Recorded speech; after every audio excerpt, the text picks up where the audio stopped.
Here's something you may not know. Human emotions are learned behavior. Don't believe me? Just ask little Albert.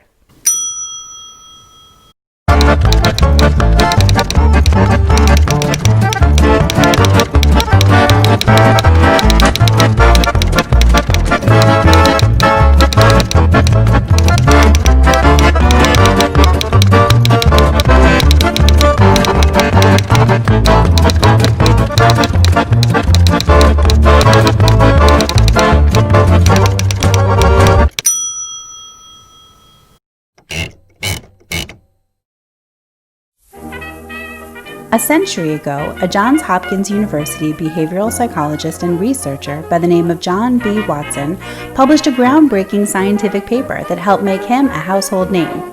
Well, at least among behavioral psychologists. Watson had been trying to determine if he could train a person to have a response he dreamed up to a specific stimulus. To test this out, he chose a baby, a 9-month-old he called Little Albert. What Watson did next will forever live in infamy as he proceeded to scare the bejesus out of the poor child in the name of science. A bit of background. By the early decades of the 20th century, behaviorism was fairly well established as a science. 20 years before Watson, in the late 1890s, the Russian physiologist Ivan Pavlov had noticed that dogs in his lab tended to salivate before food was delivered, simply at the sight of his assistant's white lab coats, which meant food was on the way. Pavlov began investigating what he called the dog's psychic secretions.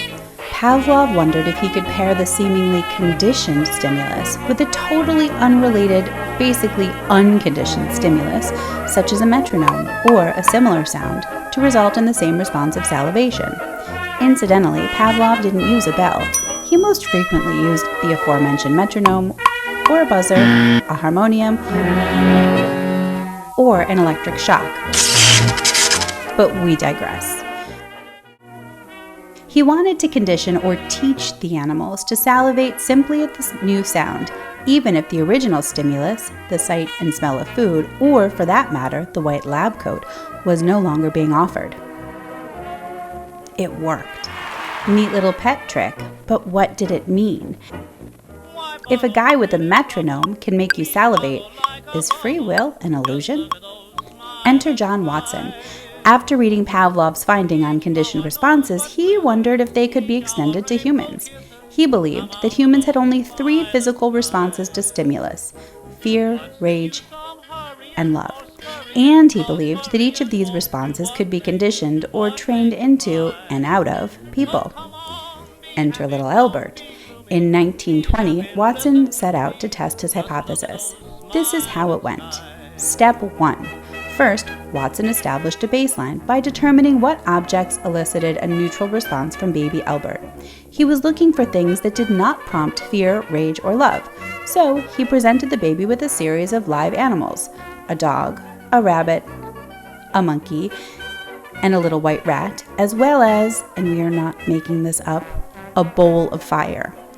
Baby Albert appeared blasé about all of it, even the fire. To simplify things, Watson chose just one item as the neutral stimulus. Probably because it was small and tame and easy to handle, he chose the little white rat. He had a baseline for the neutral stimulus in hand. Step 2. Watson set about finding an unconditioned stimulus to elicit his desired response: fear. Babies are not typically keen on loud, frightening noises. Knowing this, Watson took up a hammer and banged it repeatedly on a steel bar. He continued until the baby cried loudly and tried to leave the lab table. Watson now had an unconditioned stimulus: the loud noise.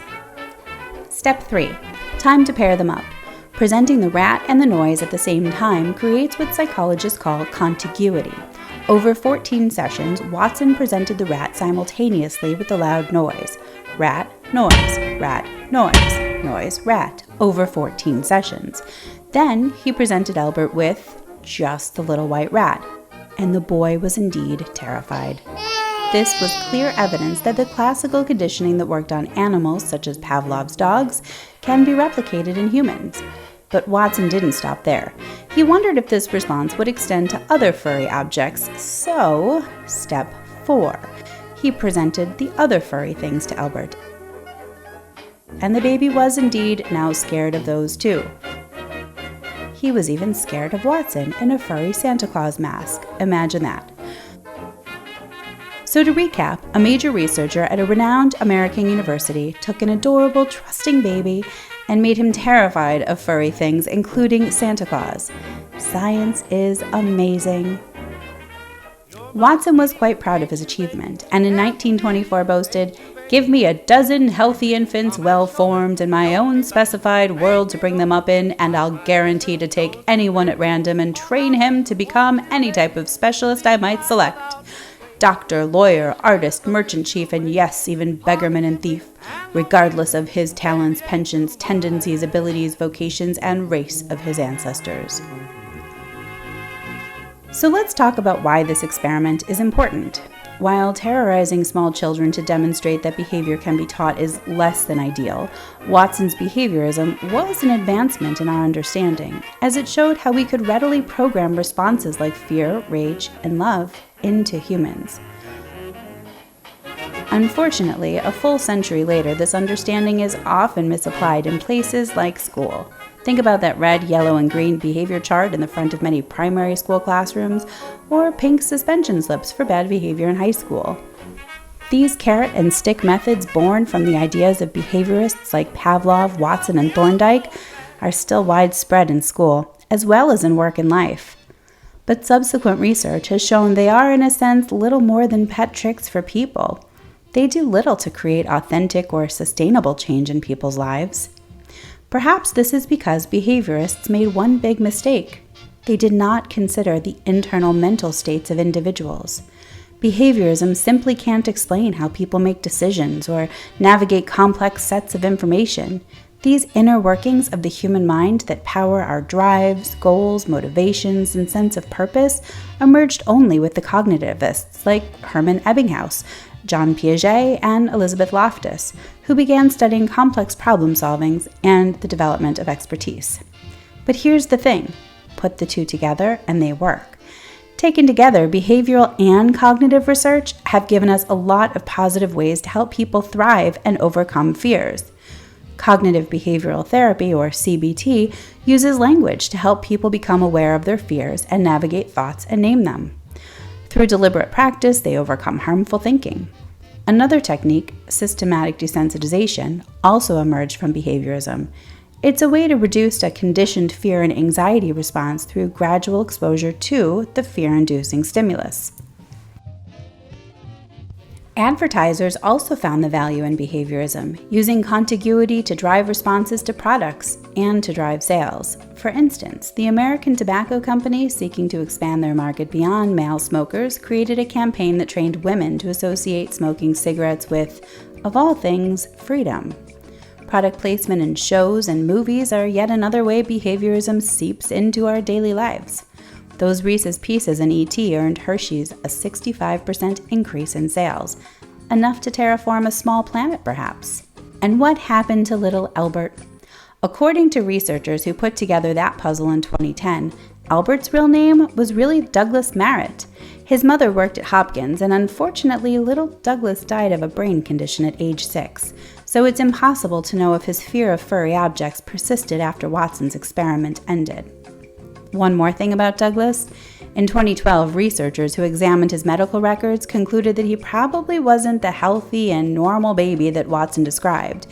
Actually, they said, Douglas likely suffered from streptococcal meningitis, inflammation of the brain, and retinal and optic nerve atrophy, among other conditions. He was not a healthy baby by any means, and they theorized that Watson probably knew this when he was scaring the crap out of him. As for Watson, things took a few unexpected turns for him as well. He and his assistant, a graduate student named Rosalie Rayner from a prominent Baltimore family, grew close and eventually began an affair that drove Watson to divorce his wife. At the time, this was scandalous stuff, and Johns Hopkins asked him to leave. Watson eventually left academia altogether, but Rayner stuck with him. She left Hopkins too, without completing her degree, and they married in 1920. The couple moved to Connecticut, and Watson went to work for, wait for it, J. Walter Thompson, the New York ad agency, where he leveraged behaviorism to sell products. In 1931, he used the fear response to create a toilet paper ad showing surgeons working on a patient with rectal troubles. The headline reads, "And the trouble began with harsh toilet tissue." But evidently, Watson and his wife weren't so concerned with the harshness when it came to their kids. The pair in 1928 wrote a book, Psychological Care of Infant and Child, that became the most popular child care guide of its time. It was displaced only by Benjamin Spock's Baby and Child Care in 1946.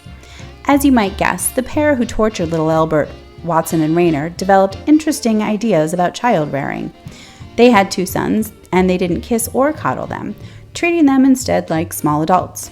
In their book, they wrote that showing children affection promoted parental attachment and harmed their independence. One chapter titled Too Much Mother Love suggested, when you are tempted to pet your child, remember that mother love is a dangerous instrument. An instrument which may inflict a never-healing wound, a wound which may make infancy unhappy, adolescence a nightmare, an instrument which may wreck your adult son or daughter's vocational future and their chances for marital happiness. We won't try to guess how that experiment turned out. Escape to the Ivory Tower is written, edited, and produced by us, Lindsay Portnoy and Greg Topo. For more information on our sources, our music, and our media, please see the links below. And if you like what you heard, don't forget to tell your friends about us.